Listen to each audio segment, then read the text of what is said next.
All right, this is our second class, right?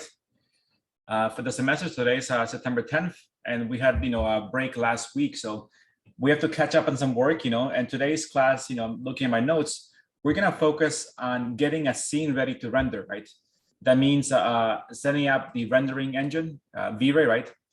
Setting up cameras, how do cameras work, lights, the sun, materials, and creating basic rendering. So we can start to document all our work, right? So, it'll be, we'll focus on different things every class. Today will be kind of the basic of cameras, basic of lighting, and basic of materials, right? And those things. And we'll advance to more, complex materials that are more realistic, right? Things like, glass, things that are glossy, bumps, and such things, to make it look more real. Today we'll learn how to apply materials. Where do we get materials from, right? And how to kind of use them, right? And every class, so I did send everyone yesterday a Dropbox invite. Did you guys get that? Yes. You did? Okay, good. So let me just, let me share 1 second my screen here so you guys. So this is the folder that I gave you guys yesterday. It'll be, it's a folder here, that has pretty much, everyone has their own name, right? Or folder here, right? And then inside, let's say if I go to Amira's folder here, there's a folder for pretty much every week, right? So our next class is 9/17, right? So, and that's because I want you guys to submit 5 renderings every class. These are weekly renderings to document your progress in class, right? So every class will have 5 renderings, and ideally every week they're gonna get better and better and better, right? With more realism, more details. Eventually, in your last class, which is the 17th, you will submit a final portfolio, right? And that portfolio is going to include all the work from the beginning to the end, right? So having everything in folders weekly will make it very easy for you guys to organize your portfolio eventually, when that comes to, right? For now, at this point, you haven't learned to render yet. So after we get those skills today, you'll be able to create renderings for the next class, which is September 17th, right? And then everyone will submit 5 renderings every week, and then every class will start by reviewing those renderings and seeing how the class is doing, kind of critiquing everyone's work and learning from each other about techniques, how we can do better, with all these different, things in class, right? And eventually, we're also going to make a Miro board where you guys can post your renderings, and we can do, I guess, together we can see the work, and kind of critique it, almost like a jury, right? And Miro should be a little bit easier to, see everyone's work at the same time, right? I assume you guys know how to use that, right? Miro, you guys used it last semester? Yes? Okay. Yes. Okay, good. So again, for today, this should be the same thing for everyone. So make sure that everyone, goes into their, name, and then, just into their folder and post something there every week, right? For now, the first thing let's do will be next week on the 17th. So if I go back here to 3D Max, this is kind of where we left over last, 2 weeks ago, right? We learned some very basic stuff. It was just the basic interface, making shapes, copying techniques, right? We did copy as a copy, copy as an instance, and copy as a reference, right? And we discussed kind of the benefits of each of these different ways to copy something, right? We also did towards the end, how can we, move elements, precisely, and do the snaps, right? To move, from the midpoint, from the endpoint, and such things, right? So, and then we discussed also, how do we orbit like this? How do we zoom in? How do we pan, right? These things are just to get a, very simple, interface, right? So any of these things that we did last week are still unclear, or I can do a recap for you guys? I remember, Professor. I'm sorry? I couldn't hear you. No, I said I remember from last time. So you guys are good, right, for this part? We can have brief recap. Okay, yeah, I won't go into too detail because, it's all in the video, right, that I recorded last class, right? So, and I want to do, but the main things that we did last week were, knowing what all the tools are, And I think as we learned today's class, some of the things will be recovered again, right? Because now we're building an actual scene, right? Before we're looking at kind of individual parts, now we're gonna put them together and create something right together, right? So I think some of these things that we did last week will be again appearing in today's lecture as we do different things, right? So, and I'll make sure to remind you guys anything new in class, anything that we did last week. I mean, last week, when I built this scene, it really wasn't precise. We're just kind of throwing things here. I want to be more precise today, so we can start to have a more organized scene right over here. So again, we're gonna cover V-Ray settings, basic settings, setting up the V-Ray rendering engine, materials, basic materials, lighting, and cameras. And last, we're gonna cover rendering, right? So we can start to capture our images and save them like a JPEG file. We can start to store them, right?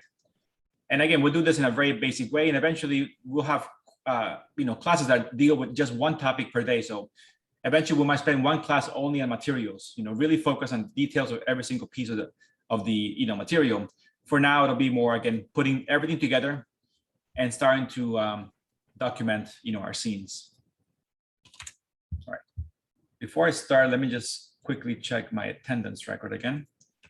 So Naja, before I called your name, did you, I'm gonna mark you present now, okay? Yeah. And then also Dante, Hugo, Brandy, sorry, Darrell, and Amir. Here. Okay, I got you, Darrell. Thank you. And Amira. Okay. All right, I think that's it. All right, so let's start here. So again, if I go too fast, please stop me, right? I'll take it slow here. So first of all, I'm gonna erase everything here, right? And let's start just, fresh. So the first thing we do here when I start any scene is just check my units, right? So if you go to customize, go down to unit setup, right? Make sure that you're working always in US, so it'll be feet and not metrics, So make sure this is set here and then go down here to lighting units, and that should be under American, not international, right? If you open Max for the first time, everything might be off. So it won't be metrics or US, it'll just be decimals. So just do it once and that's it for the whole time. Once you open it again, Max, it'll know your settings and you won't have to do it again. So just change that, that'll be the first setting. And before I do anything, I wanna build a very simple scene here, right? Something that we can build together and we can start to test out materials, lighting, shadows, and cameras. So let's just build something, right? I'm gonna use the tools over here on the top right, just simple box tool, sphere, just to create something. I'm gonna click on box here and I'm gonna draw something here. For now, don't worry about the size. I'm going to go here to the properties and change the actual size here. So let's make the length be 50 feet. Let's make the width be 30 feet. And let's make the height be, so we can do, let's do -1 foot because if you do +1, it's gonna be above the grid. So for the base here, because whatever object you insert will always be added at 0,0. So I wanna be able to have that space open. So in that case, I'm gonna do -1 foot like this. So we have a nice, platform here, right? That's all it is. 50 by 30 by -1 foot, right? Next thing, when you create this shape, right, you want to make sure that you're near to the axis, right? The 0,0 point, right?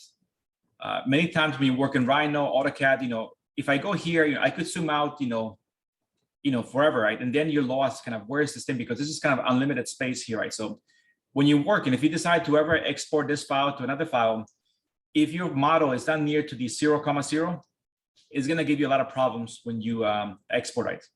So I'm gonna hit here on the bottom right, just zoom extents. So I go back to this, and I'm gonna place this box at exactly 0,0, right? So we know that it's centered in our, our space here. So I'm gonna click on the box, you see here up here on the move tab, right? I'm gonna click it with the right mouse, right? And it's gonna bring up these this box here, right? So we have here, if you wanna move the box, it'll be on the right side. And here it tells you the absolute world, location. So we know that the Z is 0, which is good, but the Y and the X are not 0. So I'm gonna go here to the X, put 0, the Y 0, and now we have 0, 0, 0. So we are absolute 0 in our space, and then close this. Then we can zoom out, and we can see now that we are exactly in the center of our space, right? And it's a very simple step, but if you don't do it now, it might give you a lot of problems eventually when you try to work on other things in the file. Does that make sense for you guys? Yes. Yes. Okay. Thank you. All right. So now let's just build some stuff, here. Things that we can use to test out materials, and shadows and such things. So I'm gonna go here to box, right? Let's make a box over here. Right? And let's make this box make it 6 feet by 6 feet. Let's be precise, and a height of 15 feet. So there's my box, right? Next, I'm gonna copy this box a few times, let's go here. So let's do Shift, move the box over, right? And I'm gonna copy as a copy, right? Because I want this to be completely independent, right? And I wanna make a total of 4 copies. So in that case, I wanna have an extra 3. So here, I'll make 3 copies. And we have 4 identical boxes here, right? And each one's independent. So this way, it's much easier for this part of the model. I also want to create other things here. So I'm also gonna, if you see up here, right, to the top left, right? Right now I'm in perspective view. Right? I typically like to work in the one called orthographic view. Right? So I'm gonna change to orthographic. I'm gonna click G to turn off the grid, right? And for me, orthographic view is much easier to orbit, right? If you work in perspective, it's a bit more difficult to orbit. It's not so precise. So I would recommend switching to orthographic. And then let's continue here. So let's make a few other shapes, right? How do you change to orthographic view? If you go to the top left here, you see where it says orthographic? There you can be back in perspective, top, bottom, any of those views there. So just go from perspective to orthographic. Got it. Thank you. Okay, you're welcome. All right, so let's make a few other things. I'm gonna make also a sphere, right? Let's make a sphere here. And then I'm going to just move the sphere up so it's not actually, below the ground here.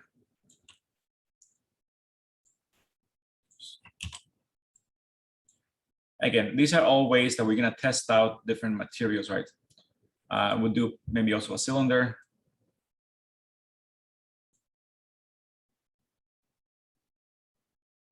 And let's be precise. So this sphere, right? I'm gonna click on the sphere and I'm gonna make the radius be 5 feet.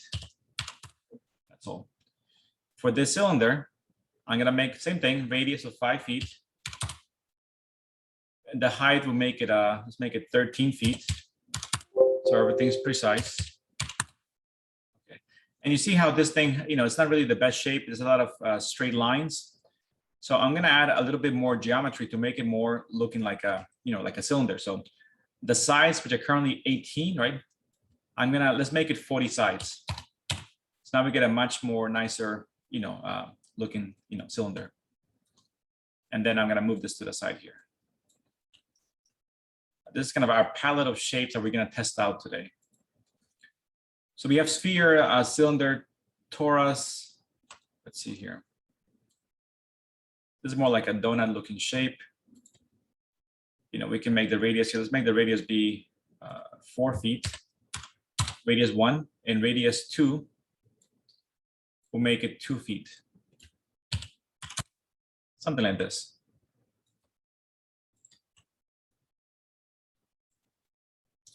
I'm gonna pick it up also over here. I'm trying to make very distinct shapes so we can analyze different materials. We have also, things like a geosphere too, but let's put here a teapot. Here it is. And we'll talk about later why this shape is important, why, it's here in 3D Max, right? All right. So we have kind of very simple shapes, like boxes, and more complex shapes, spheres, cylinders, donuts, and teacups, right? And that's good because we can test out how to apply different materials and how they react depending on the shape of the, of the object. So I think this would be our kind of basic setup to start. We might add more shapes as we go later, as we learn other techniques, but for now, let's just start with these things here, right? Okay, so I mean, for now, always try to follow me in the video, right? You can always do this afterwards, by looking at the video, right? But so this way you can stop me in case you get lost with any question. All right, so once we have these things here, let's talk about these, shapes, because as you create every shape, Max tends to give it a unique color, right? And would give it a default name, right? But you could actually change the names of the objects. You could change the color, right, if you want to. So right now, if I click on this box here, right, and you look at the properties here, it's called box 002, right? Next one is called box 003, 4, and 5, So I could just say for this box, I could say, 01. I could change the name to 02, right? And so on, right? This way, if you want to give something a unique name, you can always change the name to whatever you want, right? At the same time, if I pick this box, you're going to see that we have the name up here. And next, you have a box with color, right? You could change the box's, color from blue to, let's say to red. Once you apply a material, that color has no meaning because the material will override the color. But for now, if you want to visualize different things as different colors, you could go to each box and just change their color. So I can go to here, I can go top right. So make it blue. And if you want, you can test out given different, different colors. And at the same time, you can give it different names. Okay. How are we doing now, guys? Okay. Yeah, Yeah. okay. All right, good. So I can stop seeing this. All right, so pretty much from here, we already have our, imagine that we're doing a painting, right? This is our subject, right? We're gonna try to document these boxes, and we're gonna render them. So this is our main subject, right? And now we have to start to establish different things that we need to capture our rendering. So what's the next thing that we need here to be able to document? What do you guys think? The angles. Maybe. As in say lights. Lights we need, yes, but before lights, what do we need also? To establish, the Camera. yes, our camera. So we have to establish a camera and do a basic, setup, right? I mean, cameras in 3D Max, I think are much easier to use than Rhino, for example. Rhino, for me, cameras are really confusing and very hard to manage. Here, the cameras work almost like a real camera, has the same settings as a real camera. The movement is very easy, right? And you can quickly see the angle and focus of each of the cameras, right?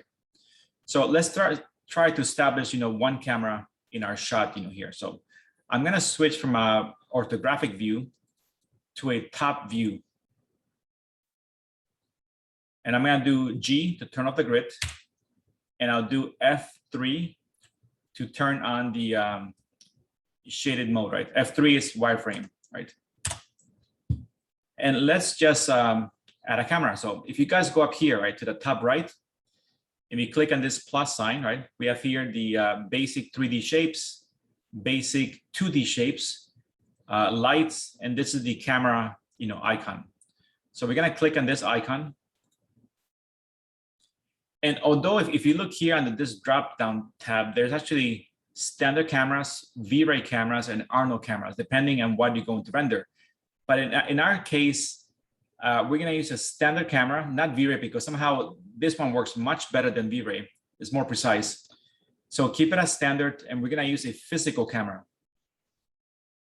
So the way that you place a camera for the first time is, click on physical. It's gonna turn blue, right? For now, ignore everything here. These are all the settings for the camera, right? So a lot of settings here, but we'll focus on those things later. So click in here. and then go back to your screen here and simply just click with your left mouse and then drag the camera like this, right? And don't let go of the mouse until you're ready to place it. You can see it has two parts, right? When I let go of the mouse, there's my camera, right? And it looks like a camera, this is the main part, right? We could move this part like this. We could move the front also like this, right? So, which is nice, because it's kind of easier to manage, right? We can see exactly where the user is, here. We can see the camera's focus, right? Moving this over here, right? And we also see this triangle here, right? This triangle is what the camera can see, right? That's its, imagine its lens, you have different lenses, some lenses are wide angle, some are very focused. So this tells me exactly what I can see in my shot, right? So the next thing here is I need to move this camera. So I'm gonna select everything like this. I'm clicking on my left mouse and just selecting the whole thing. And I'm gonna place this, this camera, let's say here, right, in my scene. So I'm gonna switch to F3 so you can see better. So my camera, again, it's somewhere in my scene here. So now the next thing here is to switch back to this view. And now I wanna get this view here, orthographic, to show my camera view, right? So for that, if you click here under orthographic, right? The first tab is called camera, right? This shows you every camera in your scene. Currently, we have only one, so it's only showing physical camera 1, right? So I'm gonna click on this button. And now it's showing here my camera view, but it's still a little bit strange, It shows black for half the scene and it shows gray for other half of the scene. Why do you think that's happening? There's no background. There's no background, yes, but also whenever you insert, so let me switch this view here. I'm gonna click here I'm gonna make this view my orthographic view here now. If you look at the camera, when I place any object in 3D Max, any object, right, it always gets placed at exactly 0,0. So that means the camera is flat on the plane right here, right? So this is why you're seeing kind of have the camera on the ground and have the camera above ground, because it's completely at exactly 0,0. So once you place the camera, the next step is to move the camera, right? And get a better view. So I'm gonna click, and when you move the camera, there's two ways, right? So remember the camera has two parts. It has the front part and the back part, right? So I could move each one, separately. So if I move the back here, for example, if I go here and move it up here, I get, a view like this, right? For now, I want to move front and back at the same time. So keep everything parallel to the ground. So I'm gonna click on the front, hold down the control key and click on the back, right? So now we have front and back selected. Next, I'm gonna switch to a, left view here and move the camera, find some view here that you like, like this. At least the camera now is not, on the ground, right? The next thing here is that's very important here is that this view here, right? You see this view here, that's the view of my viewport, right? That's not the actual view of my camera, right? Because imagine if I take this viewport and I go like this, now my viewport looks vertical, right? But my camera is really not vertical, right? This typical camera is a landscape view, right? So we have to make one setting for the camera view here. So we get a precise preview of the camera size, right? So if you click here on the physical camera, right? Go down to where it says show save frame, right? So show save frame means it's gonna show a frame that is the actual proportion of your camera shot, So when I click here, right? You see that now it gives me a yellow line here, right? And this black area here and here, it means there's nothing there. It won't be captured in your rendering. And even if I change this view and I make it smaller like this, right? It still has the same proportion, right? So I can always be very precise and I can capture exactly what I want to see in my scene, right? Otherwise, if you don't have this set, then you might think you're rendering parts over here and here, but really they're not going to be in your shot. So it's very important to always set a show save frame whenever you put any camera, just to be precise with those things. Okay. I hope we're doing okay, you guys. All right, so I think the silence says you guys are okay. Please stop me in case. All right, so we have now a scene, right? We have a camera, right? Let's start now to, let's see. So let's set up, our V-Ray settings, right? So that becomes the next thing. So 3D Max, obviously it's free for students, right? You can go to Autodesk and they'll give you a 1-year license, and this is renewable every year, right? Not a big deal. But we're gonna be using V-Ray, right? So V-Ray is not free, right? So you will have to either get the student version of V-Ray, right? Which I believe is $99 for 1 year. Or you can start with the 30-day, free trial of V-Ray. So I'm looking right now for the website. So here, right, if this is the, so for students, it's $99 for 1 year, right? And that's with the full V-Ray license, with no limitation, right? So it's probably under $10 a month. You can start with the free trial, which is 1 month, trial. When that ends, you can switch over to the, this one here. Just make sure that, because this is very important, right? To be able to work with because we're trying to learn about the V-Ray settings. So having 3D Max only is not going to work for the for the class. We do have to use V-Ray for the class. So if you can go to this side, let me see if I can post this in a chat for you guys to see. Professor, Yes. sorry. So if we want to use, so this one V-Ray only works for 3ds Max, right? We Exactly. Yeah, because they make Rhino. Yeah, I mean, they make for Rhino, for Maya, but they're all different things, So unfortunately, the license is only for 3D Max. It won't be applied to like SketchUp or Revit or any other, softwares. Yeah. So I put the link there in the chat. So if you guys can please, check that out. Okay. So let's go, because V-Ray has pretty advanced settings. Today we'll cover the basic ones, right? And let's start here. So if you see up here on the top of the screen, there's a teacup which looks like a wheel, right? So that's the render setup, right? So I can click here or I can click F10, right? Same thing, right? Right. And that brings us here. So let's talk about these things here because this is where we find our rendering engines, right? So this part, so again, there's a lot of things here that we're going to ignore, and some of these things we'll probably never use because they don't apply to us. Some things are more advanced, so I'll cover in a more advanced class. So today I'll skip things that don't concern, in today's, lecture. So I'll focus only on the important topics, the main settings, so we can start to learn to render quickly, right?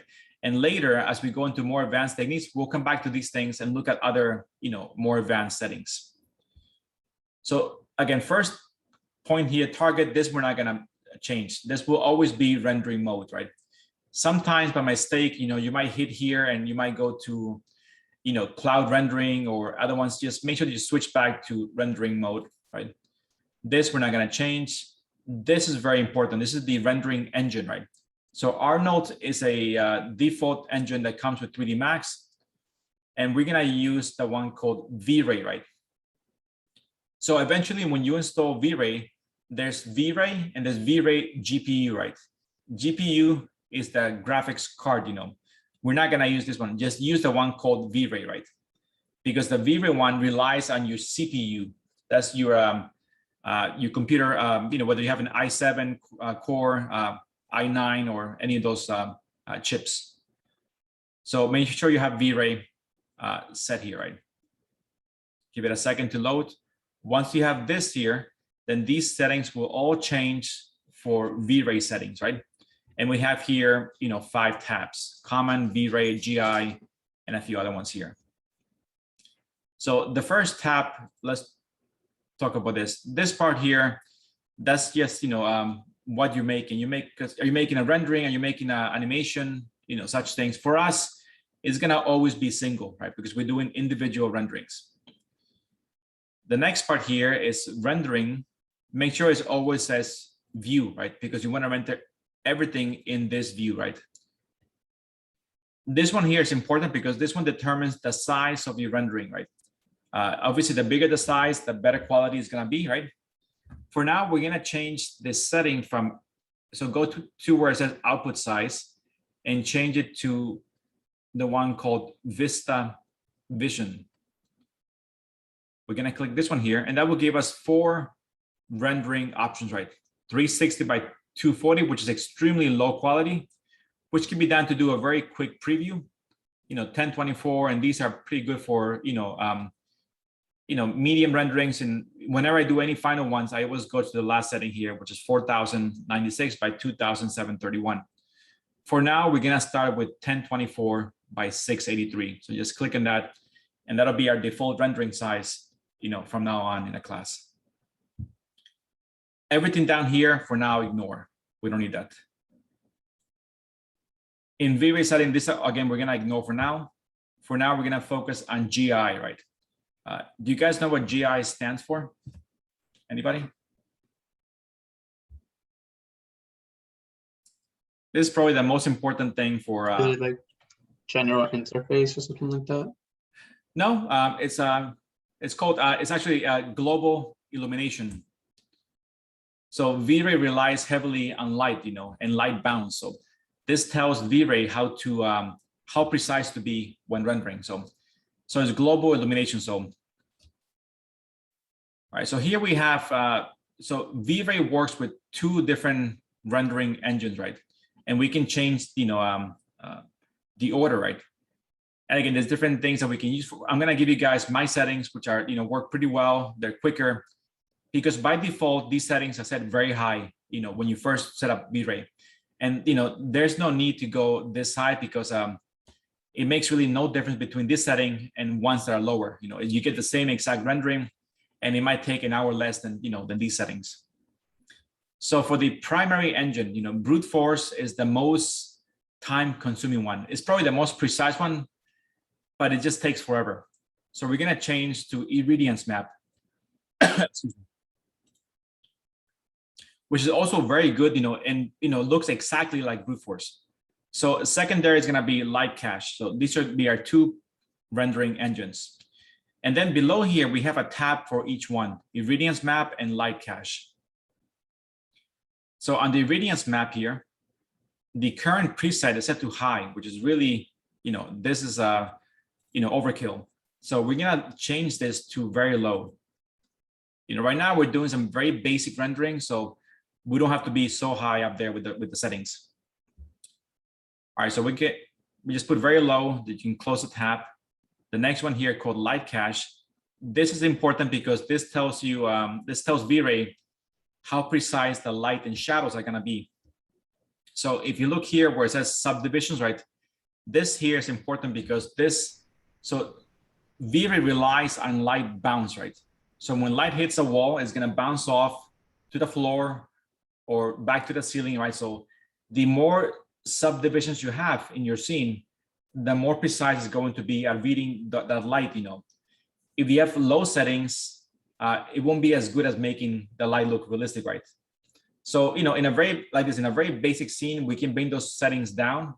Eventually, as we go into more precise scenes, right, whether it's nighttime or daytime, those settings might go up, and they typically go up when you have very low light settings, right? If you're doing like an evening rendering, night rendering where there's very little light, you want to increase these settings so it's able to, so V-Ray is able to absorb more light, Things like outside, where it's daytime and we have the sun, then we can lower these settings because there's plenty of light in the scene, right? So this way, we don't need to have such precise settings. For now, we're gonna change the 1000 and change back to 500. Just gotta cut it in half. And that's all, right? Settings here, we're not really gonna touch. Settings here, we're not gonna touch for now. I mean, the only setting here that you might need here is the one here, the one called dynamic memory limit. Do you guys know what your RAM does in your computer or your memory? It basically stores fast information that you could like access, I guess. Okay, yes. Anyone else? So let's say you have 4 gigs of RAM, right? Versus 12 gigs of RAM, right? How's your computer going to react differently? What's the main benefit of having more RAM here? Faster? Yes. So I mean, again, more RAMs means your computer can do more complex tasks, right? Much quicker, right? And it can do more multitasking, right? For example, so mine I have it set to 0, right? So 0 means that 3D Max can take whatever it wants, right? It can take all my RAM to render, which is gonna be quicker, right? In my case, I have 64 gigs of RAM in my computer, so it's taking up all that RAM when I hit render. But let's say that you want to render and still do other things, maybe do work in AutoCAD, do work in Rhino.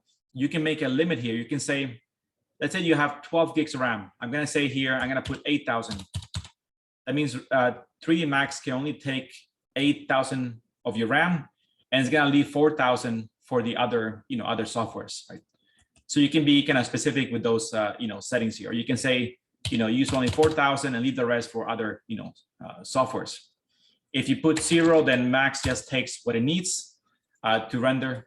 So again, this is really up to you. You guys can try these settings afterwards, or you can let Max decide how much to take to make the most, the quickest rendering. Does that make sense? Yeah. Yeah. Okay. Good. All right, so let's, okay, so at this point, other settings we're going to ignore for now, right? So I'm gonna close this tab here, right?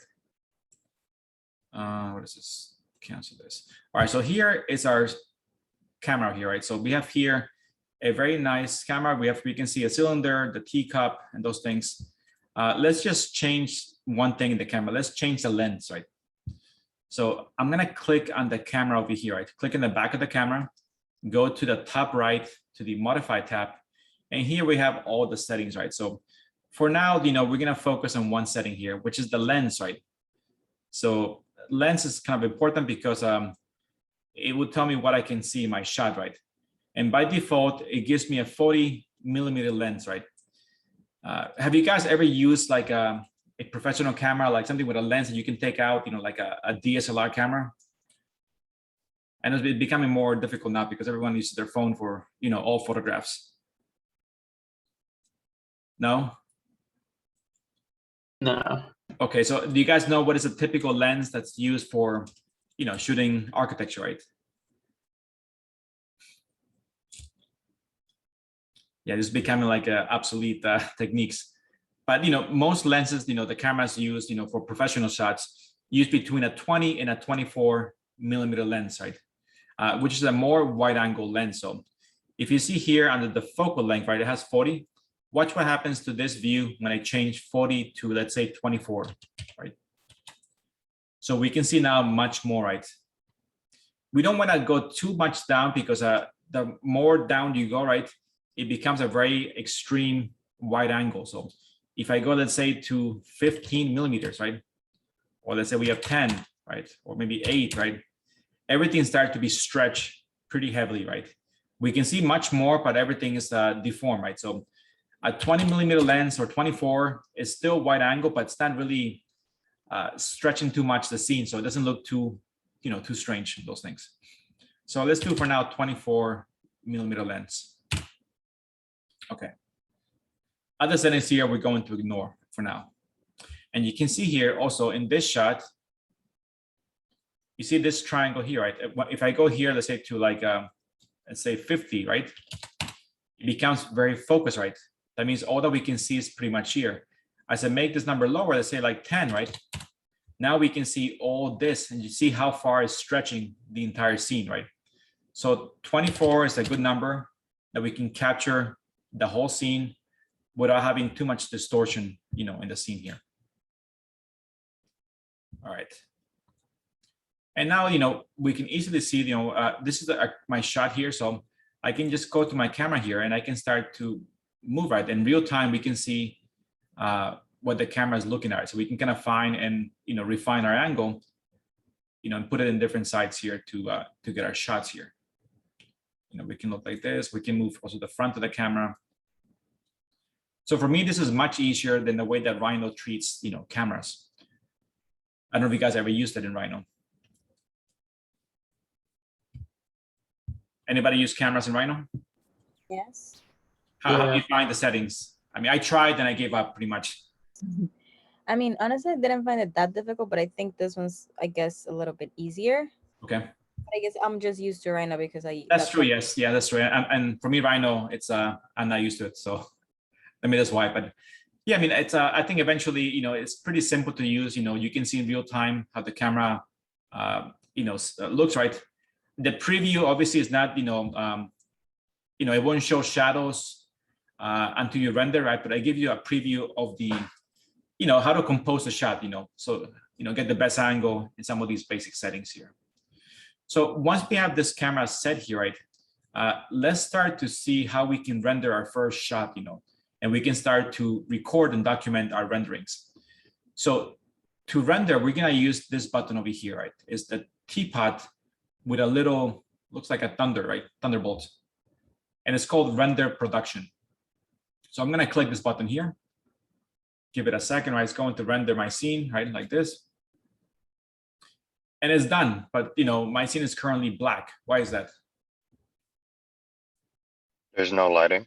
Yes, so there's no lighting in my scene yet. So so I'm gonna keep rendering here step by step so you guys can see what everything does or how everything works together. So let's close this. And now let's put a light source because this is completely pitch black. I'm gonna switch to a top view, right? Kind of zoom out a little bit here. And I'm gonna go back to this tab, right, on top here. And we're gonna use the little light bulb over here. So click on the light bulb. And again, we have different options for lighting: photometric, standard, V-Ray. Eventually we use photometric, but for now we're gonna use V-Ray here. So click on V-Ray. And which one do you think we're gonna use from these 4 options? V-Ray Sun. V-Ray. Yeah, so we're gonna use a V-Ray sun, right? So let's click on the sun here, right? It turns blue, so then move your mouse again to the screen and just simply outside your scene, just gonna click and drag the sun towards your scene, right? And then let go, right? Once you let go, it's gonna open up this tab that says, would you like to automatically add a V-Ray sky environment map? This means that because we have now 2 lights, the sun is a direct light, which is gonna create very nice shadows. And then the environmental map is your sky, right? Because even though your sky still reflects light, right? So, and it's gonna create an ambient light. So this, you want to always say yes, because you wanna have direct light plus ambient light in your scene. So hit yes. And there's my sun, right? Make sure that your sun is facing the right direction, because many times students put it backwards. The little box is the sun's, where the sun is focused to, right? And if you look back here, the little line here, make sure this arrow is always pointing towards your scene, right? If it's like this, obviously the sun's pointing away and you still have no light in your scene. So make sure the square is always kind of along the area of your subject and the arrows pointing in that direction, right? And then we can start, if my camera is facing this way, right? Obviously we're gonna get shadows along this, this direction here. So we can start kind of to guess how the shadows are gonna be located. If I have the sun here, shadows are coming towards my, my camera.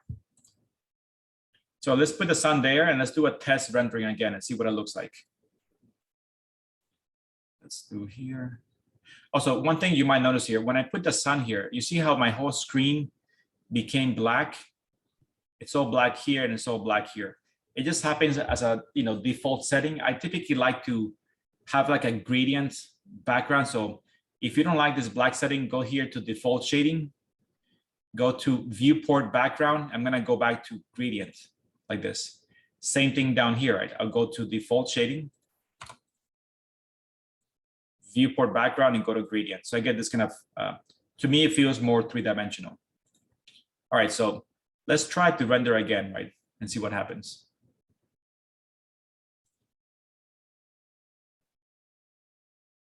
Okay, so what's the problem now, first of all? Before it was Too completely, bright. yes, now it's too bright, you know. So we'll address that comment, that setting. But before that, you know, what's wrong with this sun here? If I look at it here. Too low as well. What's that?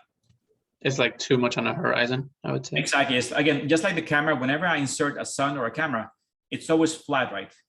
Which to us, you know, it's you know, it doesn't work. So you gotta take the back part of the sun and just lift it up, you know, in the sky. So this way we get, you know, a sun that creates, you know, some shadows, right?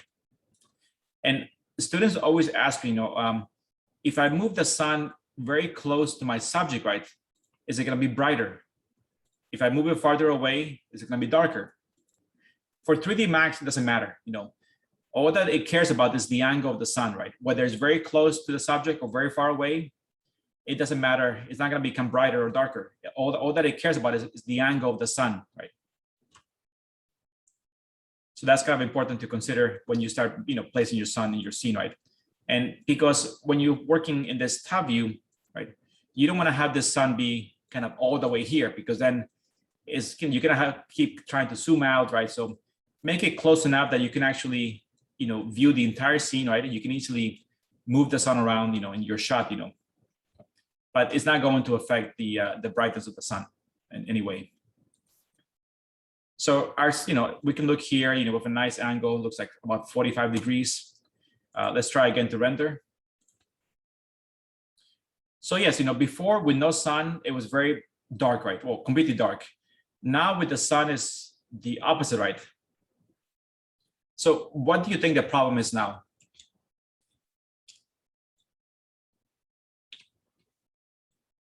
Think about your phone, you know, when you take a camera outside, what if it's too bright? Like, what do you do to correct the brightness in your camera? What might you do to your shot? You would like change technically like the exposure or like the Exactly, the yeah. amount of light is getting. Yeah, so you have to play with the exposure of the camera, right? So, and these settings could be done automatically, right? They could be done manual. So in our case, right now, this camera has no exposure control, right? So it's taking in all the light, you know, it doesn't know how to handle all this light. So it becomes kind of a, you know, overexposed and everything looks white, right? So we're going to add an auto exposure control to this camera. This way, it always tries to balance, you know, dark and light, you know, and gives you the best possible, you know, shot. Right, let me cancel this. Right, let's close this. And now let's add a, you know, auto exposure control. Right? So if you go up here to where it says rendering, right? You see we have an exposure control setting here tab, right? So I'm gonna click on the exposure control. And we have a few things here, you know, we have the background, right? The background shows the default V-Ray sky, right? That's your ambient light. So this sky here is that setting that when I put the sun, it said, do you want to add the background? And I put yes. This setting goes over here, right? This part right now we're gonna ignore, and this is important for us. This is where we control the exposure of our shot, you know. So click on this tab here, and we're gonna switch over to where it says V-Ray exposure control.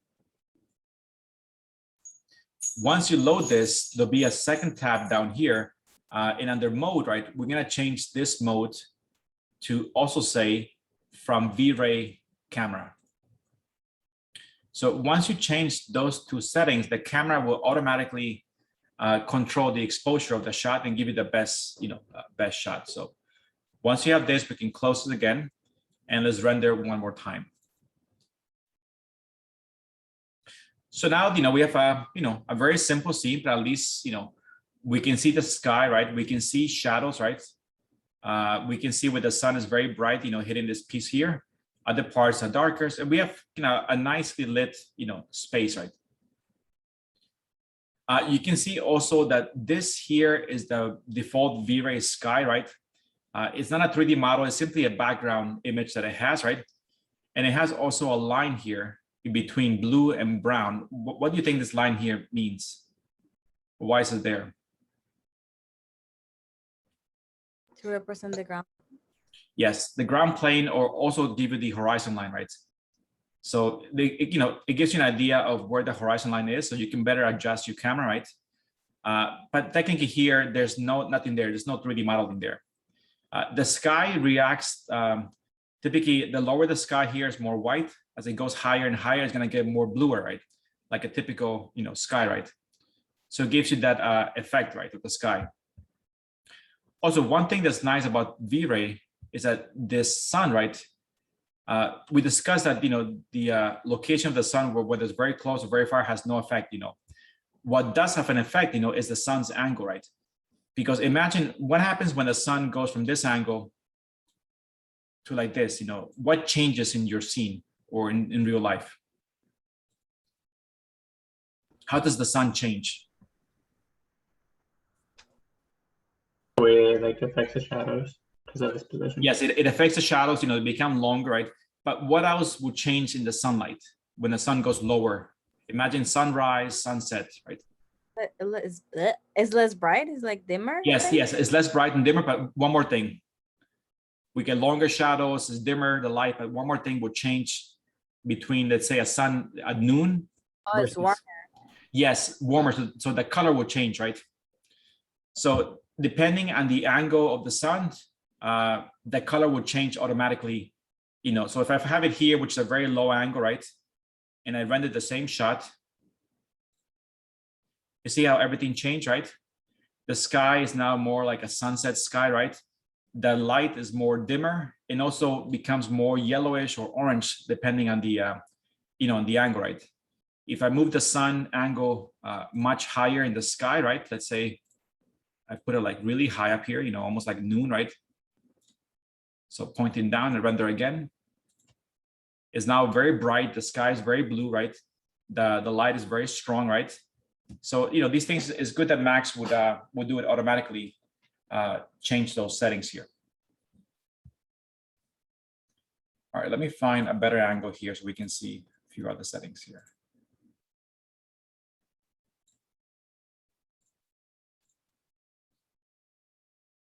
Okay, no. I mean, what takes time sometimes is trying to find the right angle to get, and typically, in rendering, lighting always takes the longest, right? Because you're trying to move the sun to the left, to the right, up and down, until you find a shadow that you like, and, getting the perfect shadows. It's not hard, it's just a little bit time consuming because, you're playing, I just want to get the shadow to end a little bit here. So I'm trying to figure out, I think I have to go a little higher, my sun here. There we go. I want to see kind of this part of the shadow here, like a nice shape here. Okay. So let's talk about, so let's see here. For now, I think this scene looks pretty good, lighting is, is precise, right? It's not too dark, not too bright. And now we can technically start to record our renderings, right? So let's say for this here, right? If I want to save this, you can click here, right? This is the little, save button. That's always the same thing, right? Hit save, you're gonna go to your folder, somewhere, give it a name right here. And we're gonna use a JPEG file, right? It's like this, JPEG, do save, right? And the first time this might be actually like low here. For the first time, just switch this all the way to best, right? Only the first time, afterwards, it will always be setting to best, So best here, large, and this actually don't change. Simply move it to best and do okay, and then it's safe, right? And that's how you save pretty much your renderings, right? Here's the button, right? Okay. All right, guys, so you guys okay? I'll keep asking because I don't want to move on until you guys are, everything's clear for the class. Yeah, I'm clear. All right, good. Okay, so since we're talking now about the sun, right? Let's talk about how the sun, because every element in 3D Max and V-Ray can be modified, right? We can do things that look realistic, or we can do things that are, we can exaggerate things, and we can, adjust settings. So what things can we adjust in the sun, right? That could help us, eventually. So if I click on the sun here, right, and you go to the modify tab, right, these are the settings that can be modified on the sun, right? And the ones that are, most important are the ones called sun parameters, right? The first parameter is the intensity, right? Which I typically don't modify, but you could once in a while, this controls the sun's intensity, right? So by default is 1, right? If I made it 2, right, let's see here, it's gonna make the sun twice as strong, right? So if I make 2 here and I render again, you see it now starts to become a little bit overexposed, see now, because now we are, the sun is now too bright, right? If I, where's my sun again? If I click it again, let's say I make it like 10, right? Really exaggerate the sun's brightness. Now pretty much, we kind of went back to being over bright. So these things you can modify them, a little bit plus and minus if when I get a little bit lighter, more light in the scene. But 1 is the default setting. You might go to 1.2, 1.3, right? But if you start going like 2, 3, 4, 5, then it starts to really make the sun too bright. This part here, the one called size multiplier, that controls the quality of the shadows, right, in the scene, right? So if I render now with the default settings, right, this is what the shadow looks like, right? And you see that shadows that are very close to the edge, right, are typically very sharp, right? And as the shadow becomes longer and farther away from the scene, what happens to the shadow? It gets blurry. Yes, it gets more blurry as it goes farther away, right? So I mean, this actually looks pretty good, but also, being V-Ray, we can exaggerate some settings, right? Or we can make it more precise, right? So if I take my sun here, right? Let's click on the sun. Okay. And I change the size from 1 to, let's say, 3, right? This part here, this part gets bigger, right? But when I go to render here, see if you can see any difference in the rendering. Do you see a difference? Yes. All right, and let's really exaggerate this. I'm gonna click again the sun here. Let's make it 10, right? So really, and let's do render.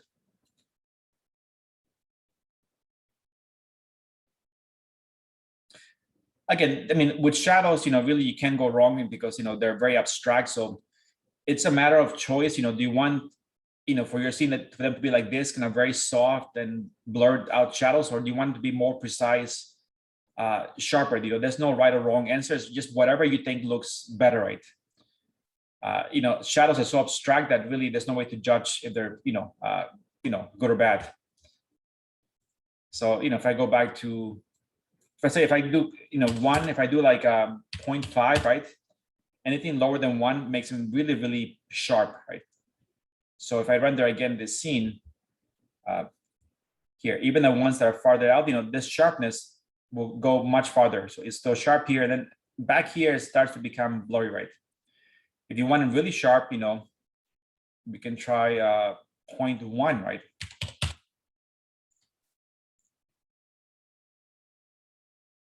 And we get really nice sharp shadows, here. But shadows for me, I might modify them a little bit, but I always stay between the 1 and 3, right, setting, because I don't want to exaggerate too much. Even 1 setting, which is the default setting, it's not that bad, right? Again, this really will change on the angle of the sun. If the sun angle is lower, right, that means you get much longer shadows, right? So I mean, they'll start looking blurry much sooner, right? So maybe you want to keep them sharper, so you go and modify the settings, right? So it's really up to you, but definitely try these settings as you practice in class, right? Eventually, and see how they change the quality of the shadows here. All right. The next setting here is the filter color, right? So what this does, obviously imagine having a flashlight, right? And you place in front of it a piece of red plexiglass, right? It's gonna change the lighting from yellow or white to more of a pink or red light. So if I go to filter color here and I and I add a color in front of the sun, right? Let's say I put like a red color in front, right? And I again render. So now all my sunlight is red, right? And this, again, this could be done for effect. Maybe you're trying to exaggerate a sunset, right? Or a sunrise, right? You want to make it more, orange, right? We could go here and really go here to orange, right? Make it really like a nice deep orange reddish color. And we can start to exaggerate, a sunset or a sunrise, if we have to. Or maybe you're doing something unique, with the light. If you put it back to white, that's pretty much no filter, right? Color mode here, I would just keep it as filter. This really don't make much of a difference here. And the ones here, we're really not gonna use at all. I mean, what they do here, if we do it in a very basic way here. So right now, the default setting is this one here, called Hosek et al, which not sure what that means exactly, but this is the default setting, which gives you pretty much a blue sky, right? There are other ones here called Pritam et al. Let's do a rendering of that one and see what look at this rendering and tell me what changes, right? So what changed? There's a little pink or Yes. like on the horizon. Exactly. So yeah, so this could be used again for like if you're doing like a sunset, sunrise, you can try to exaggerate those colors, right? Then we have CIE clear. That means like a perfectly, clear sky, right? Or it should, yes. Now it looks still more pink here. So it looks like actually that one made no difference there. Let's try the next one, which is overcast. This one should make it look more like a cloudy day, meaning the lighting becomes more gray, Okay, yeah, so this one that, gives you a more like, gray background. The lighting is more gray, like it's about to start raining outside. Then we have afterwards, this is our default setting, and then improve. I check the setting out. So the first two and the last one are kind of almost the same. I typically like to use this one here, the Hosek. That one works pretty good. I never use the overcast because when I render, everything's always kind of blue skies and and sunny. So we'll get something like this setting.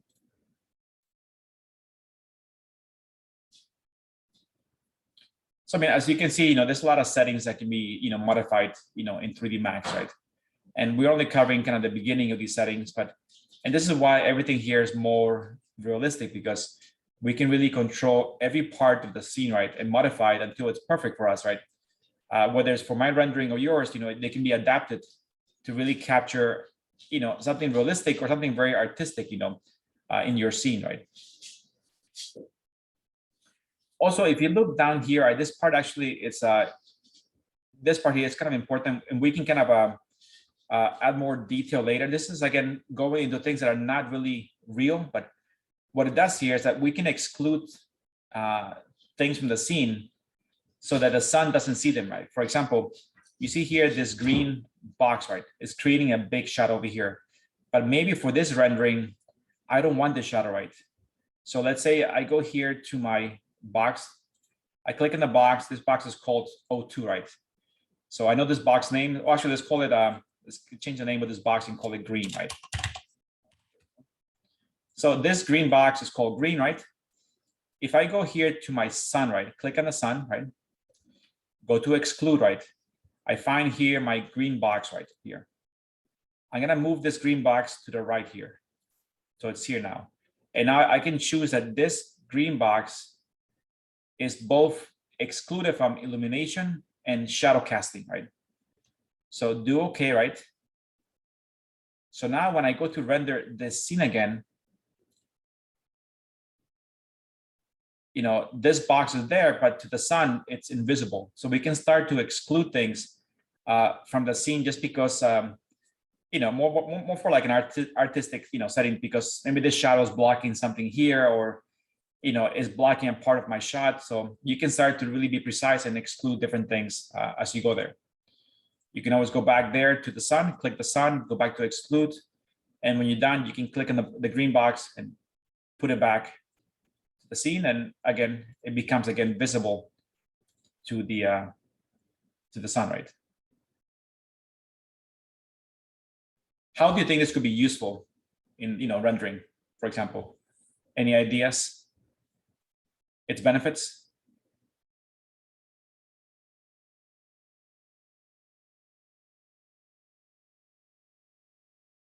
Any ideas, guys? Come on, at least a couple ideas.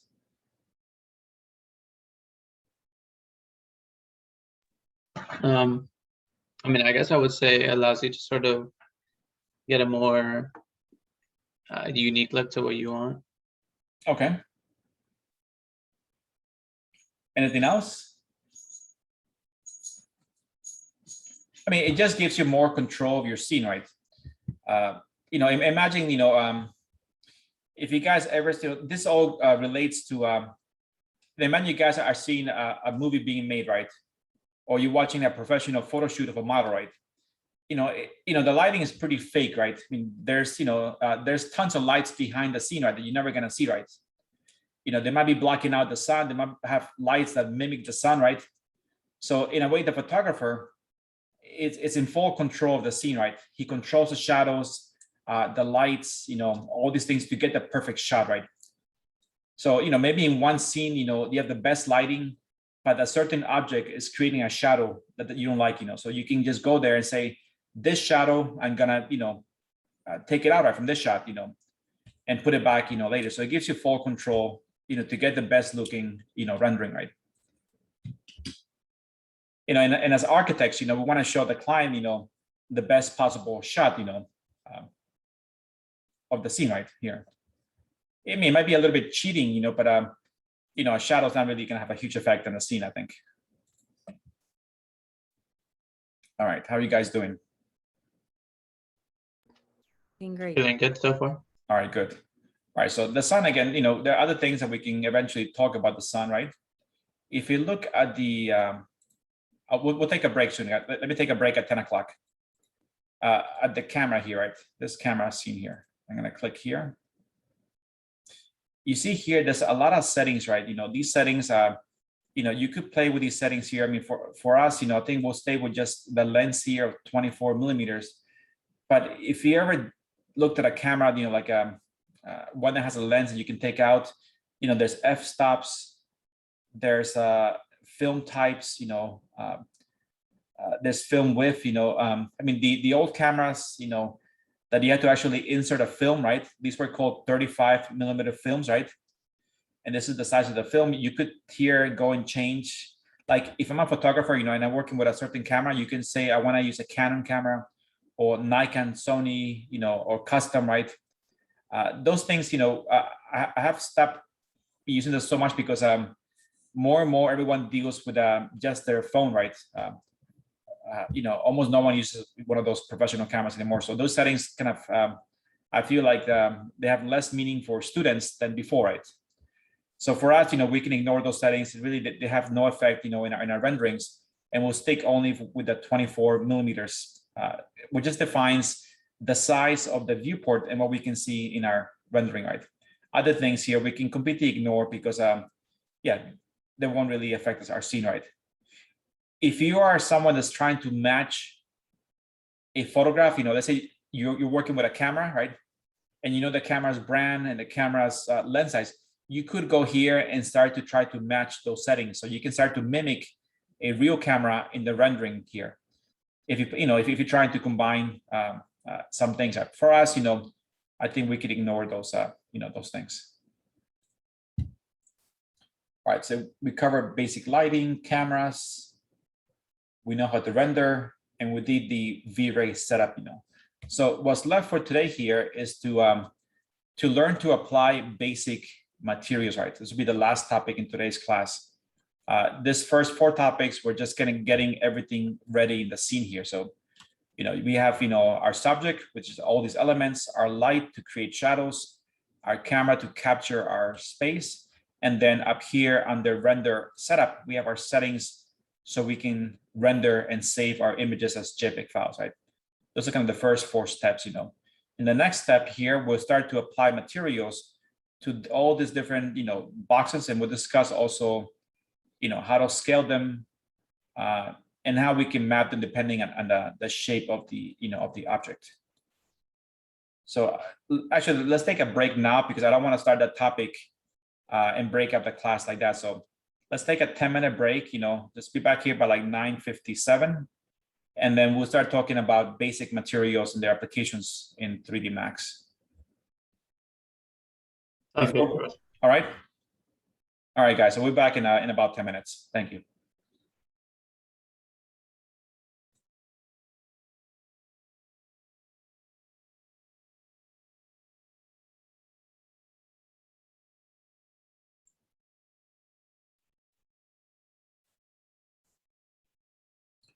All right, let's see if we can continue here and just do, talk about, some materials before we finish class today. Can you guys hear me? Yeah. Okay. Good. All right, so the first thing is, before we apply any material to our scene, right, we have to get our materials right. So, we could do things, eventually we'll make things that are custom, in a feature class. For now, we're just gonna get things, off, the internet, right? So, and before we do anything else, do you guys understand, to make something look realistic, we are using a material that is pretty much an image, right? That's being placed over the, object to make it look real, right? You kind of understand, have you done before materials in Rhino, even in a very basic way? Yes. So when you look for a material, what's very important to look for, so you get the most realistic, accurate looking material. What do you keep in mind? Texture, yes, but what quality? Good resolution. Yes, texture, resolution, and one more thing, that to make it look as real as possible. What should the material be? Have you guys heard of something called Seamless? Other than a delivery app now. So what do you think Seamless means?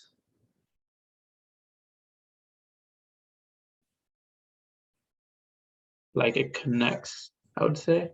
Yes, because if you look at a material, like if you're doing like a, I don't know, brick, right? You're not putting a picture of the entire brick wall, right? It's too big, right? You're only taking a small portion of brick, and that little piece of brick is being mirrored, right? Multiple times, right? So it looks like one big wall, right? So if that brick is not seamless, which means that when it gets mirrored, everything aligns perfectly, you're gonna start to see things that are, imperfect, about the material, right? The seams don't connect, the colors don't connect. So it looks very choppy and looks very fake, right? So something that is seamless, it means that whenever it gets, divided or mirrored many times, everything just flows together, right? And it looks like one continuous material, right? And that's what the things that we're trying to find, and, you can go online and type in seamless brick, and get some ones that are good, you can make it yourself, but most times, you're going to find some website, that's free, right? And I recommend this one here, even though it says SketchUp Texture Club, right? Every software, SketchUp, Rhino, Revit, 3D Max, they all work with the same material, right? It doesn't really matter. This, all you do is make a free account, and you can start to download free materials, right? So let's say if I go here to SketchUpTextureClub.com, right? And, I go here to textures, right? Close that. All right, we can start to search here, right? And we have here a few tabs, architecture, so we're gonna click here in architecture, right? And we have a few things that we can use. Let's say if I go to brick here, right? I go to brick, and then we have, different brick types, let's say we do, I know this one here, color brick, right? For example, here. We have, let's say this one here, rustic looking brick, right? And we have a bunch of different free maps here, right? Let's say that I like to use, I don't know, let's try this one here, the red looking brick, right? So if you see down here, as a free user, you can download one that is 827 by 1024, which is more than enough quality for any rendering. If you're a paid user, you pretty much have a double the quality of the rendering, which is, because a break is such a small object, you don't have to have the highest. So pretty much whatever is free here on the side is perfect. I use it all the time in high quality render. You don't need to be a paid user. You don't need these high quality. The difference is pretty much insignificant. So let's say I want to use this one here. I just go here to download. I already have an account made, and just go download. It'll give you a little zip file, right? So show folder. Let's see here.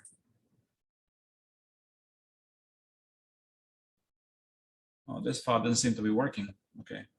Sometimes you get files that are not actually working. Let me try a different break. Let's go back one step here. Let's try again. Textures, architecture. And today we'll try a few maps. Let's try again break. Okay, let's try old break. Let's try it here. Okay, let's try this one here. Let's go again, download. So that one's working fine. That one gives me a zip file, right? And that zip file will give me pretty much, if you look at my folder,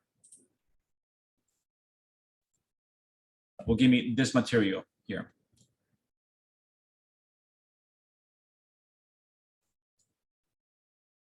So some things I think it should be, I don't know why this is looking on the right side here. It should not be there. Like this is what the material should be looking. I don't know, it's a preview thing, my computer today. But this material should already be kind of seamless, right? So I'm gonna put those materials in my folder for now, right?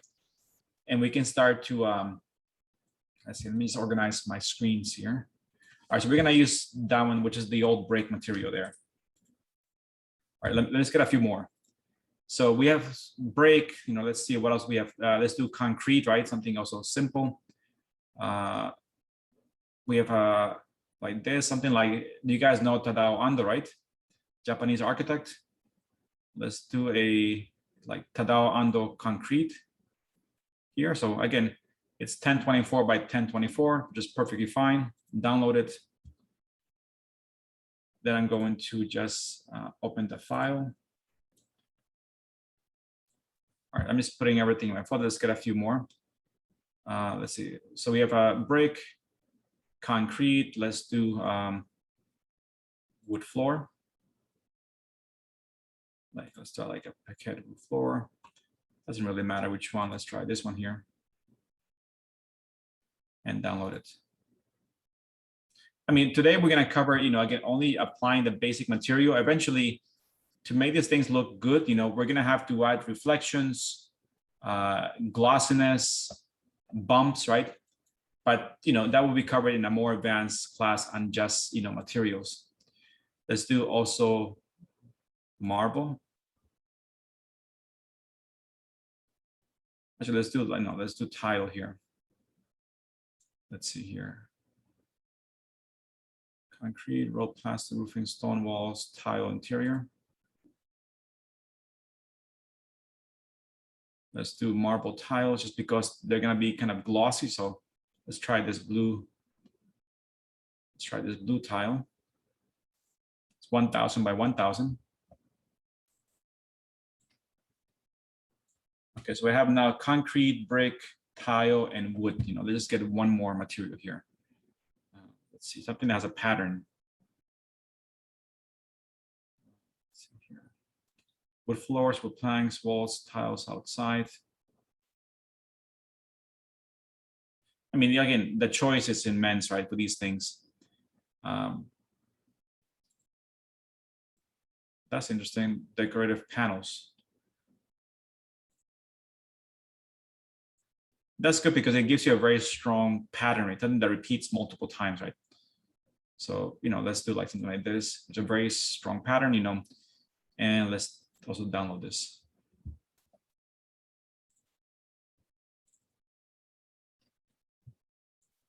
All right, so I have pretty much now this here for you guys to see. I have, these things are in my folder. We have a, blue marble, ceiling tiles, Tadao Ando concrete, brick, and wood, you know, kind of very basic materials, right? But we can try these 5 things today in class. And we have, you know, here a bunch of shapes, you know, so we're gonna try to apply these things to all the shapes. But before that, we need to actually make a material, right? So that's our next topic here. So let's go, you see here, this little tab here, that's the material editor. You can either type M or you can click here, right? And when you click here, you might not see exactly what I see here because, so when you first open 3D Max, you know, this thing will be under slate material. So it will look like this the first time you open the material tab. So simply just go to mode and change to compact material editor. And you're gonna get this, this view here.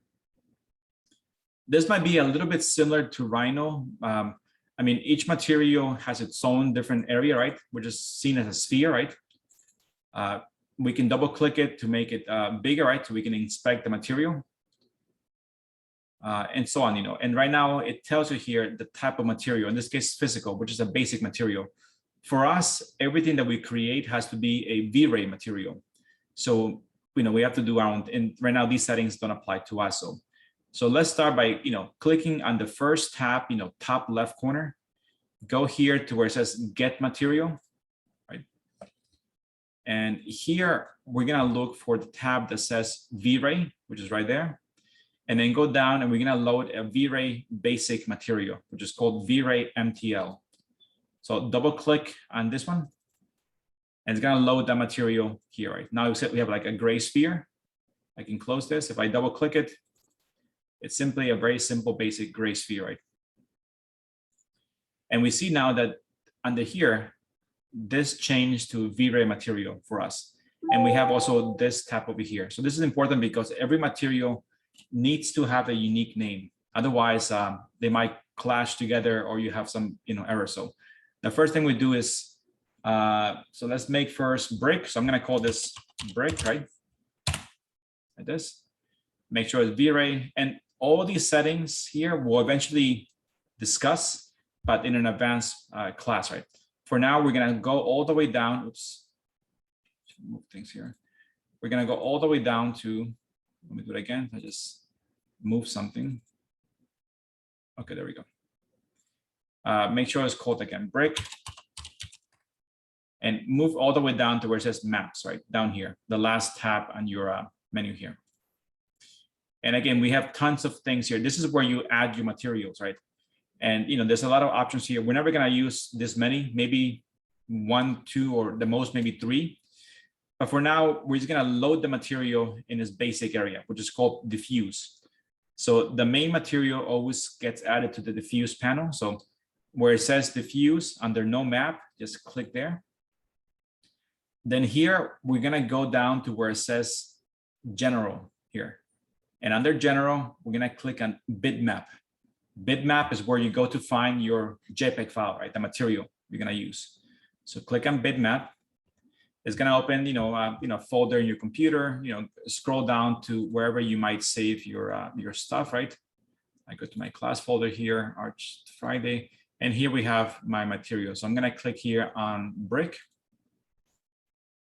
I double click here, and now that loaded that brick material into that, you know, sphere, and it gives you a nice preview of the material. And first of all, you know, I can tell that it's seamless because, you know, everything looks nice and precise. You know, things are not misaligned. You know, it looks like everything's flowing together. You know, and the main thing that, you know, the way that you can tell if it's seamless is you don't want to see any repeating patterns, right? If you can see a pattern that repeats multiple times, it's not seamless, right? And that's what makes the rendering appear realistic or, you know, or fake. All right, so then, you know, in this tab here is the tab where you have here the location of the folder, right? And a few other settings that we'll talk eventually. To go back to the previous tab, just go here to the go to parent. And now you're in the main tab again, where you have here the diffuse, the map. If you click inside the map, that gives you a new tab with more settings just for that material. And again, that we'll talk later. We can always go back here, right? And go back to the other things here. So right now we have our first material here. So let's first create our 5 materials and then we'll start to apply them. Once you have the first one made, things get a little bit easier because we can copy and paste, right? So I can take this material, I can drag it and drop it here, right? Make sure you change the name. I'm gonna call this one concrete, right? And then go down and just select a new material from your link here, the diffuse, click here, and inside here, your bitmap, and it will take you to that folder. Just simply go to concrete, right? And now you have the concrete material there, right? Again, drag and drop it next door. We're gonna call this wood. Go down again to diffuse, bitmap, put a wood material there. Once more, drag it, drop it here. This one we're gonna call tile.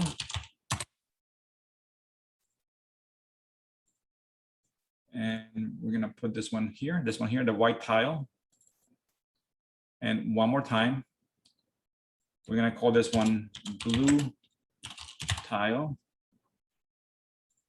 Click on there, bitmap, and the blue tile here. So there we just made 5 materials in our scene, right? This is, again, very basic. There's definitely more advanced things that are more complex that we'll talk about later. But for now, is this part clear for you guys?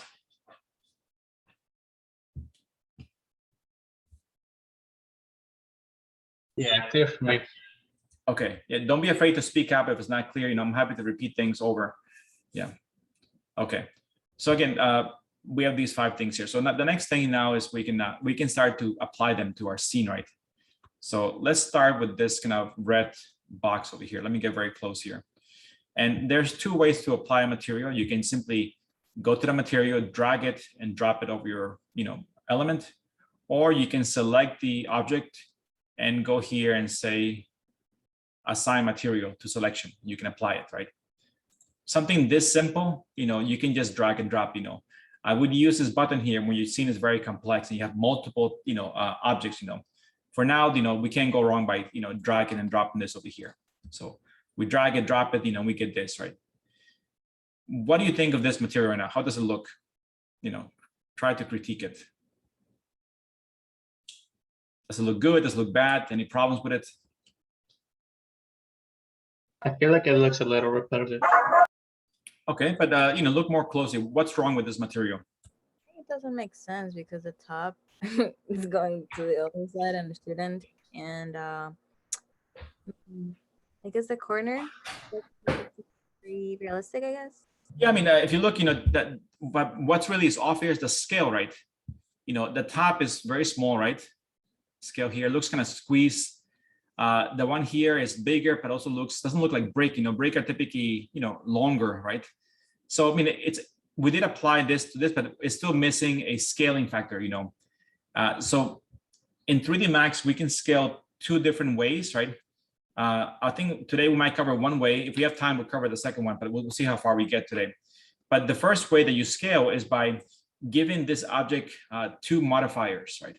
One modifier that tells it what does the object look like? Is it a box? Is it a sphere? Is it a cylinder, right? And the second one is a scale modifier that tells it how big to make the break, right? Right now, this thing's applied to the material, but it has nothing to control it to see how it looks. So it looks, pretty bad right here. So for that, simply select the box, right?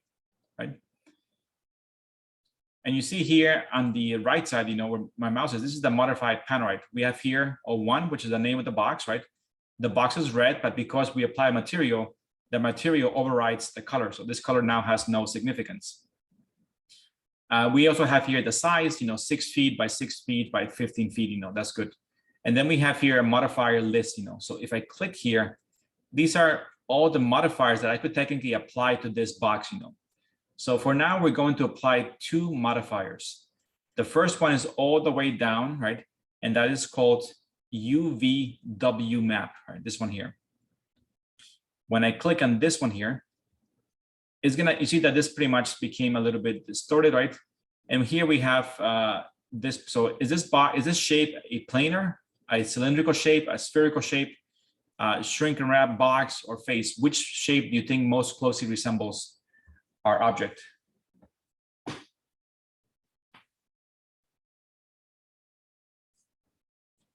A box? Yes, yeah, so yeah, a box. So we're gonna make it a box, right? It still looks strange, right? So the first one is now we told the material what the shape looks like, and what that does is helps to wrap it better along the shape, right? The second modifier is, again, we're gonna click this little arrow here, and this one is called map scaler. So this will tell the box how to scale the material. So right now, watch the box here and watch what happens when I click on map scaler. So at least now the top and sides are all the same scale, right? I mean, this is strange, obviously, because the brake really wouldn't function like this, but you know, again, if your camera is here like this, right, you're never gonna see the top, right? So it all relies on things that you can't see that we can ignore, right? If you're gonna see this, then you might have to change, you know, but again, brake really wouldn't be applied like this, you know, in real life. So once you have this here, right, first thing, the scale is now even throughout all the different, you know, faces, right? And if you look here on the map scaler tab, you know, we have a few things here. We have the scale, right? So we can use our mouse to make it bigger or smaller, right? Like this, up and down, right? And if I get very close here, we can use these two buttons here, the U offset and V offset, to just carefully align the material left and right or up and down. So if I click here, I can move it, you know, left and right to if you want to get like a certain shape up here. And then I can move it here up and down. Obviously, you know, because you don't want to have the top be cut off like this. So maybe you move it a little bit more down until you get something better. And you can just play with this until you get maybe something like this, you know. So it gives you some fine tuning of the material. So it looks, you know, more precise, you know. I mean, eventually to make it better, you know, you do have to apply a bump and, you know, and other things, but that will cover, you know, in a later class. So now we have, you know, we have a brake, right? Next one, again, let's try again. Again, these things are repetitive, so eventually it becomes second nature.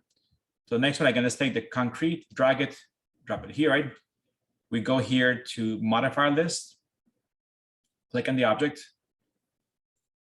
go down to UVW map. We'll call it a box. Second one, do a map scaler. And then, you know, for now, it's applied nicely, right? And we'll keep the default scale, which is like 8 feet 4 inches for now. Next one here, again, select we can just drag and drop it here. We have the wood material. We can again select the box, do UV map, again, box. Then we'll do map scaler. So looks pretty good. The main thing is this helps to keep the correct proportion to that material. Then this one here, what do we have left? We have a roof tile, and so let's do the roof tile here, right? This one. We'll do again UVW map, box, and map scaler. So this one's where, you know, the scale comes in. You see how in this shot, right, there's a little one that's gonna cut out here, right? I wanna have maybe just 2 of them. So you might go a little bit up here with the scale, right? And then you can go here and start to move it left and right, or make it a little bigger.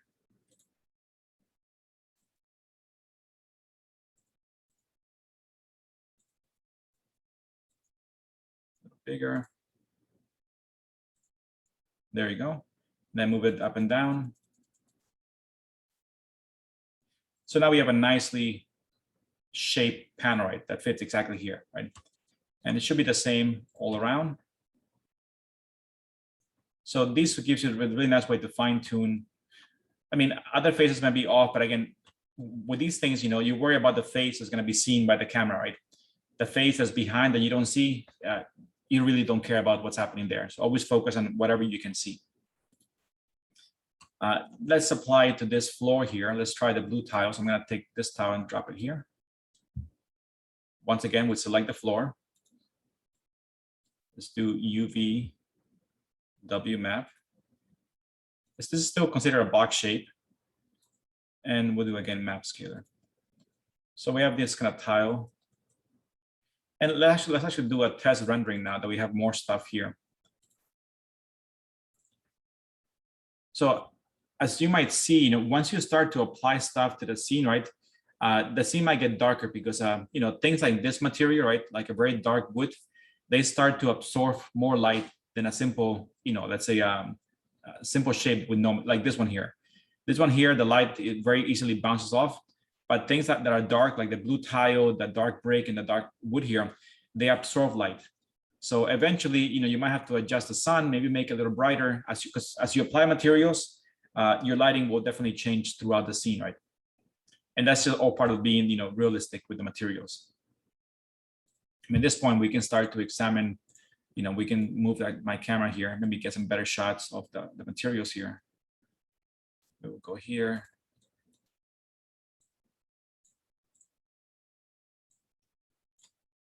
Let's go over here where we have the brick. This, maybe this one, I'm gonna rotate it out so we don't see it that much. And now we have here a nice row of materials that we can check our first 5 material applications. So it starts to look a little bit more realistic, right? The brick is there, concrete. One thing also that you would notice, right, is depending on the color of the material, the scene lighting will also probably change, right? Imagine you're painting a wall in your house red, when the sun hits it, it's gonna give you a kind of a pinkish looking light, right? So the room will be either more warm or more cold, depending on the color of the material, right? In this case, we have brick that gives you a nice warm color and blue that gives you a cold color, and they're gonna be mixed together here. But what do you guys think of this? How does it look, the materials right now?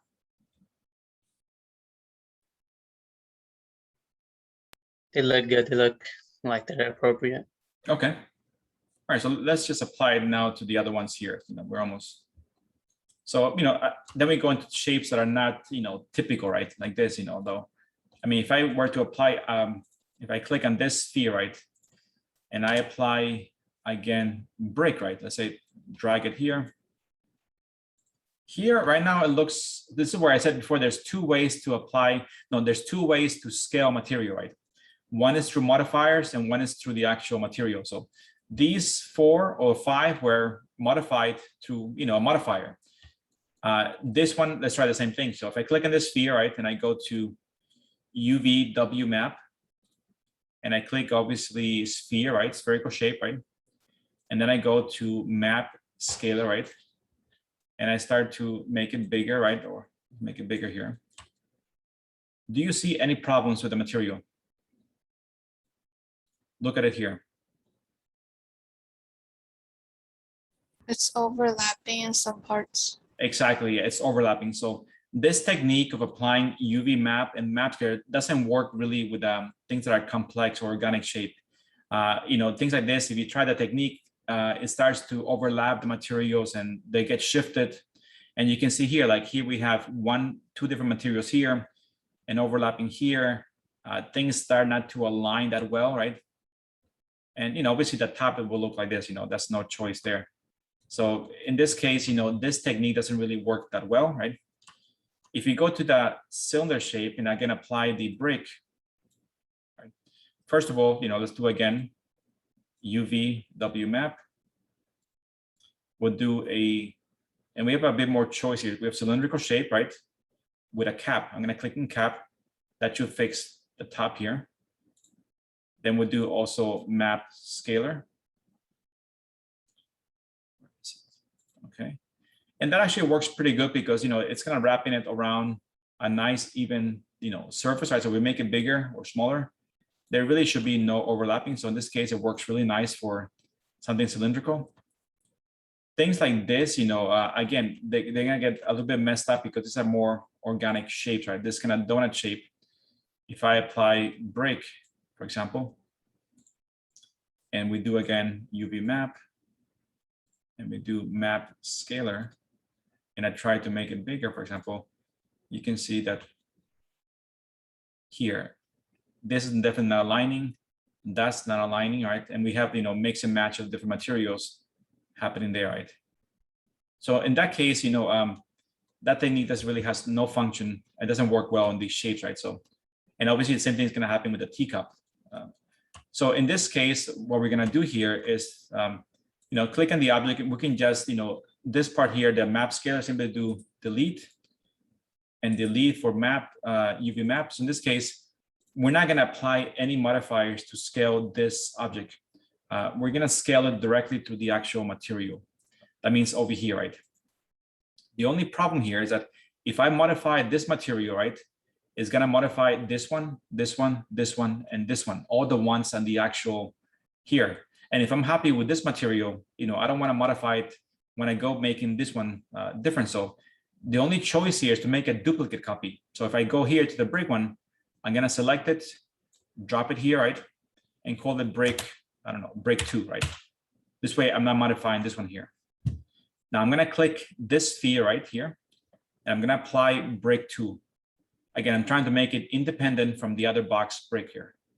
So this is brick 1 here, and this one I applied brick 2, right? My new map over here. And now we're going to scale this material through here in this panel here. So if you go here to where it says diffuse, right, and here's the actual material, click inside here.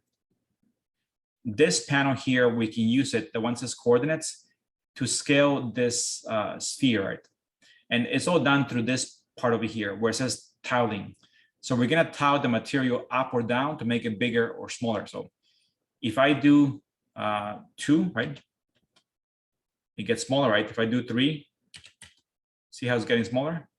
And if I do the same thing, 3 and 3, so keep everything proportional, right? Now that brick just became smaller right there. The good thing is you see that even though it's smaller, there's no overlapping. I mean, right now it might look a little bit too squeezed, the material. So what you can do here is say, okay, I'm going to have the this one be 2, right? Make it less squeezed, right? And we get now a really nice looking material that is wrapping precisely in an organic shape right here. This part again is going to be, that's very typical, but at least there's no overlapping, right?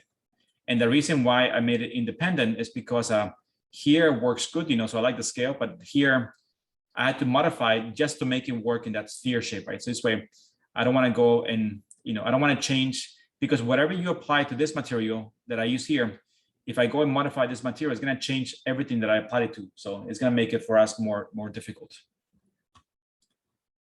The one here, right, this little donut shape, if I apply this one here again, apply it. First of all, again, delete the map scaler and delete that UV map. Oops. All right, so now we can again, here. So right now you can see that it's a little weird. First of all, it looks very boxy, right? And that's because this donut shape has very bad geometry. So we might have to go here to the modify panel and see if we have segments 24. So I'm gonna make segments 30 and sides. Let's make in 40 sides. More sides is gonna look more precise. You can look, if I do F3, right? Before we had 12 sides. So it has very little geometry here, right? It was very boxy here. More sides, let's do 50 sides. We get a nice, smooth looking, geometry here, which means our material is gonna look much better here. The only problem here is that even though we apply the same material to the sphere and to the donut, it's wrapping it in a very different way, right? Here it looks horizontal and here it looks vertical, right? So we could change this, so we can, go to the material here, and where it says angle here and where it says W here, if I make it 90, it's gonna flip the angle of the material. So if I do 90 here, so now here it looks horizontal, but now here is gonna look vertical, right? And if you wanna have one vertical and one horizontal, the only way is to, again, make a duplicate copy, right? And apply 2 different settings to each one, right? There's really no other way to modify those things, right? But really, it's not that common. Typically, if you use brick, it's gonna be all in the same, orientation. Is that gonna make sense? I know it's a little bit maybe complex, or the logic here of the materials.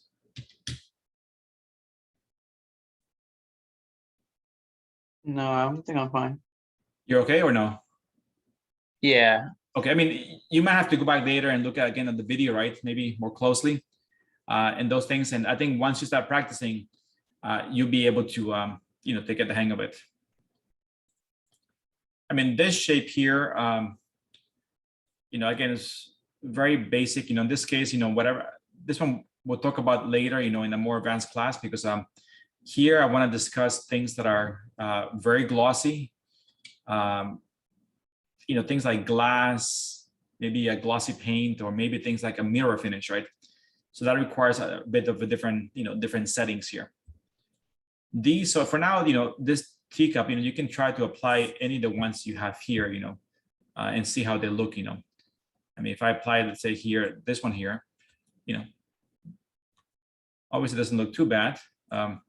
If you do the UV map, it might look a little bit worse. So this is the same logic as applying to a sphere or a donut. You want to scale directly through here, right? And once you have something like this, where you guys get to experiment, if you want to try also other shapes, you're free to try other shapes from the basic 3D shapes, right? I want you guys to set up here 5 cameras, right? So we can start to document here's camera 1, right? I can take this camera, control, and I'm going to select the front and back and hold down the shift key. I'm going to copy it. Make sure you copy always the copy, right? The cameras. And then maybe this camera is going to be facing, this direction, like this. I don't know. Let me take the camera again, hold down shift key. Maybe we'll put it here. That's camera 2. Then maybe one camera will be here. Looking this way. Again, you can try different, and we need one more camera here somewhere. Right now, we have very simple basic shots, but for now, the idea is to practice setting up multiple cameras in the scene, right? Copy, and then we have here 5 shots, Once you have these shots kind of, this camera set in the top view, you can now pretty much switch to this view here, right? And we can go here and try each one. So we have here cameras. Now we have 5 cameras all set up. Camera 1 is already set up here. We can go now to camera 2. And we can make some, minor adjustments if you want with the camera, right? We can move it like this to get a better shot. Next, we can go to camera 3. Maybe this shot needs to be more like this. We can see more of the scene like this. It's better.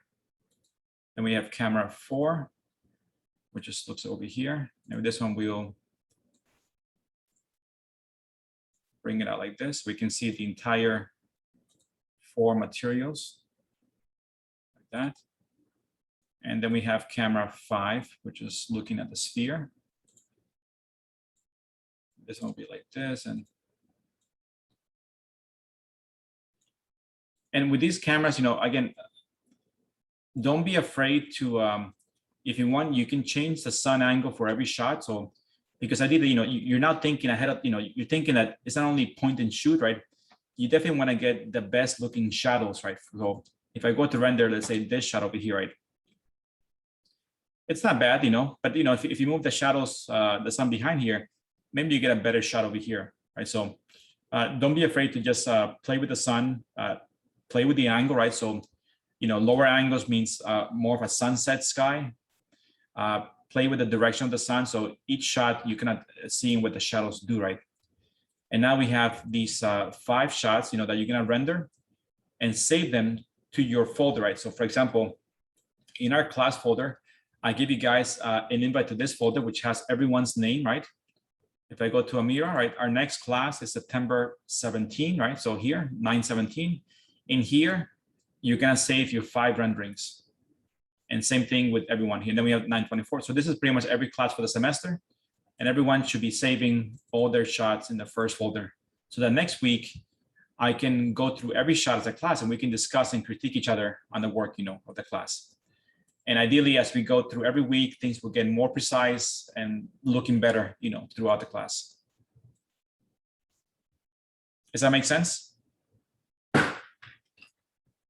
Yes. Yes. So I think this is what I have for today. I want to, because the next topic, is much longer, regarding, advanced materials. I think this is good for you guys I want you guys to really practice everything in the video, right? Try to create this scene, like this kind of very basic, apply 5 materials. If you want to apply more materials, then go ahead and get more of them. If you want to try more shapes, that's fine too. But try to do everything I did in class today. Set up your 5 cameras and capture 5 renderings for the next class, and, experiment, practice, all these things that we did today in class. And that's really kind of your assignment for the next week, next Friday. So I think we'll finish class here today. Before I finish, are there any comments or questions regarding today's lecture?